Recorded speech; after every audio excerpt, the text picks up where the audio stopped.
Good evening, everyone. This is Elizabeth Thorpe speaking.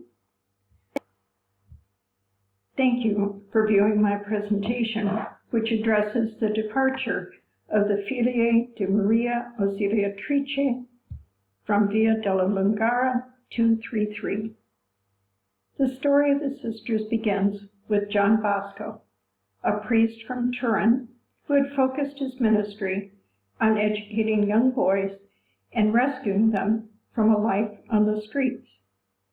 In 1859, he formalized this work into his religious order for men, the Society of St. Francis de Sales, otherwise known as the Salesians. In 1864, John Bosco traveled on a hiking holiday to Mornese, a village in the Piedmont, located about 100 kilometers southeast of Turin.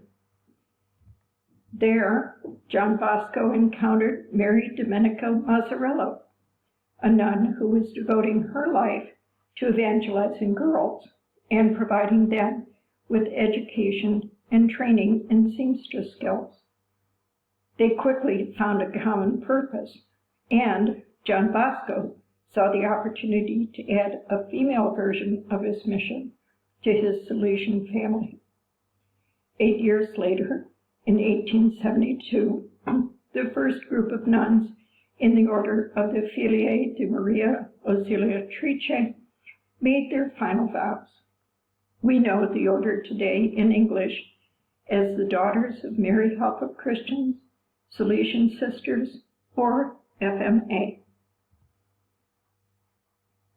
The charism of the order was to focus on evangelizing impoverished children by providing education and recreational activities.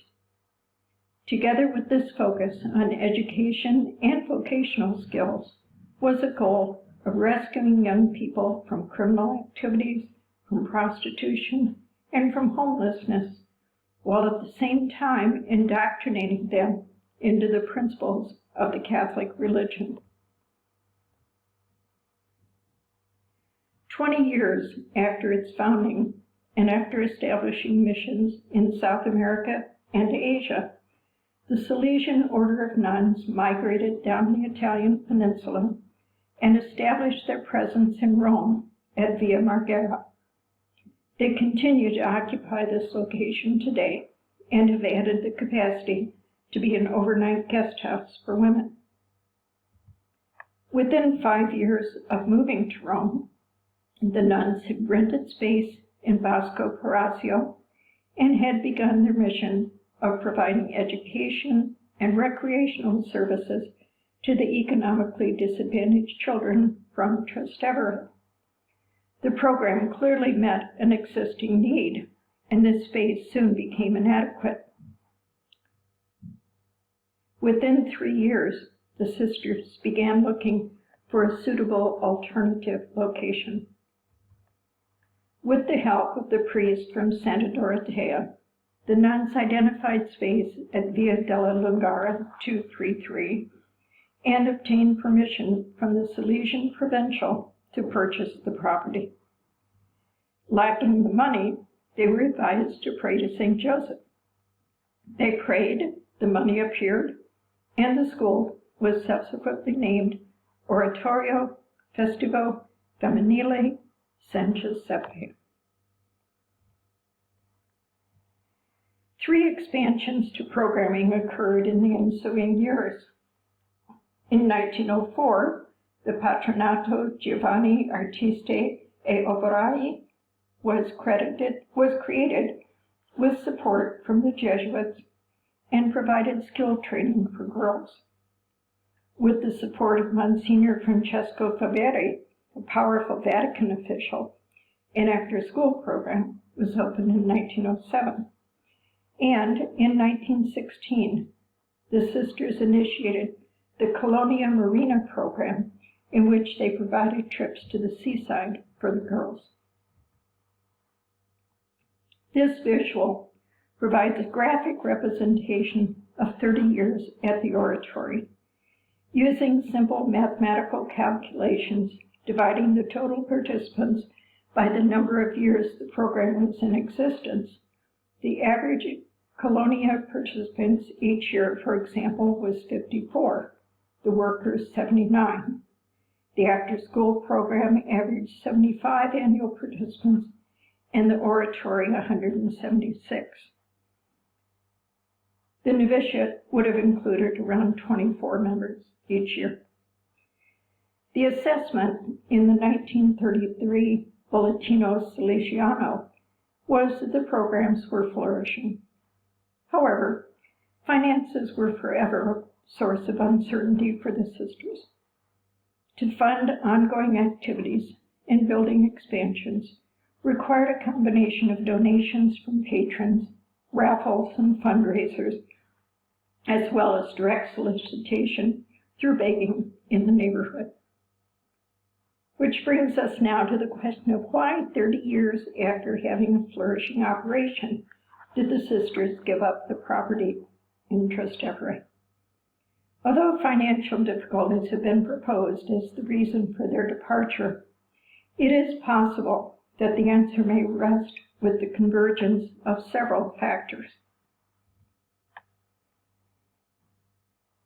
A review of historical and sociological events lead to reasonable hypotheses as to the choice by the congregation to close their oratorio in Trastevere.